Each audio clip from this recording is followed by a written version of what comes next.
Salome B here, and today I want to talk to you about colorism. Colorism is a symptom of segregation. Yes, it is. It's a symptom of segregation. Let's talk about it. Well, let's talk about the Blue Vein Society for a minute. Now, the Blue Vein Society is a society that only catered to lighter-skinned blacks. It only allowed blacks who were light-skinned or middle class into their society, and these lighter-skinned middle class blacks were of mixed race. And today they are called biracial, but back then they were called mulattoes. And a mulatto was not, well, at that time in the 1960s and the 1940s, mulattoes were a lot lighter.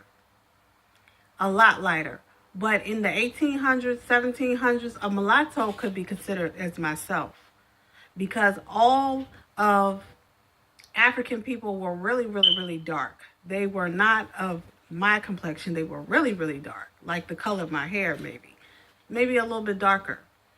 Now, when different races start to mix into the African race started to go through changes. And those changes were what you see today. You see very light-skinned people. You see people with gray eyes, and you can see the hue in their skin. You can see different things. But the Blue Vein Society was always looked down upon by darker-skinned people because they felt that they treated darker-skinned people wrong because they would not allow them into their society unless they were so light that they could see the blue veins in their skin. This is why it's called the Blue Vein Society. But I say that colorism is a symptom of segregation. Okay, let's talk about Dred Scott.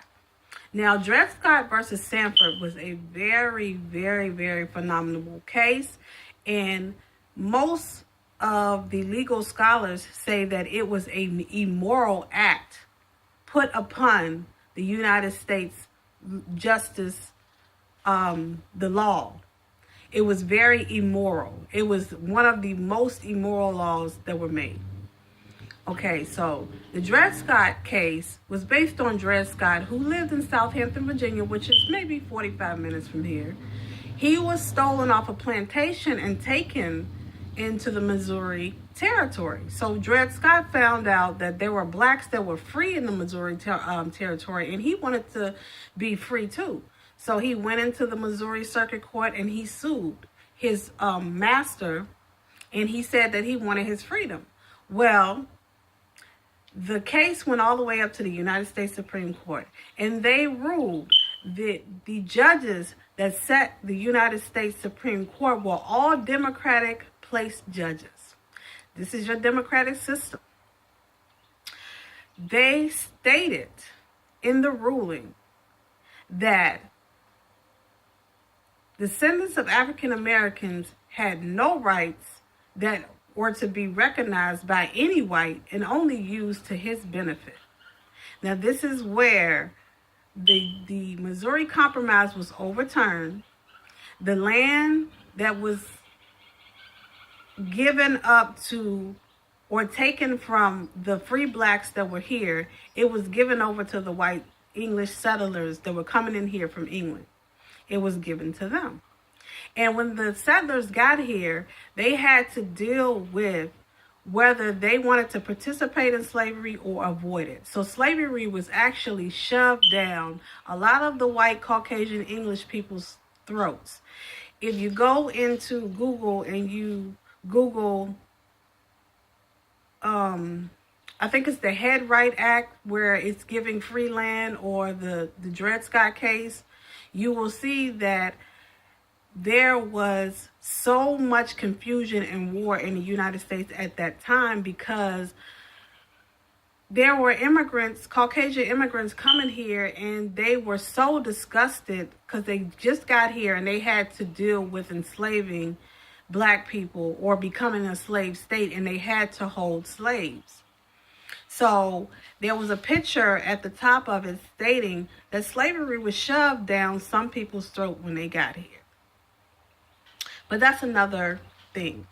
Now, my point is colorism is a symptom of segregation. After the Dred Scott case, everything became segregated.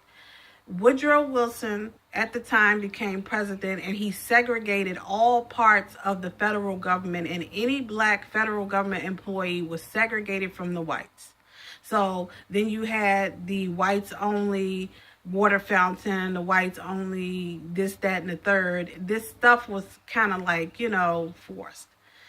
And it was so much animosity in the United States at the time, because then you have the conquer and divide thing going on, because you had people coming here from different countries and they had to deal with enslaving someone. And so the North and the South were basically arguing, because the North did not agree with the South taking black slaves and working farmlands with it. They did not agree to it. So they said, we don't want no parts of it. So they had to basically decide whether they wanted to be a free state or a slave state.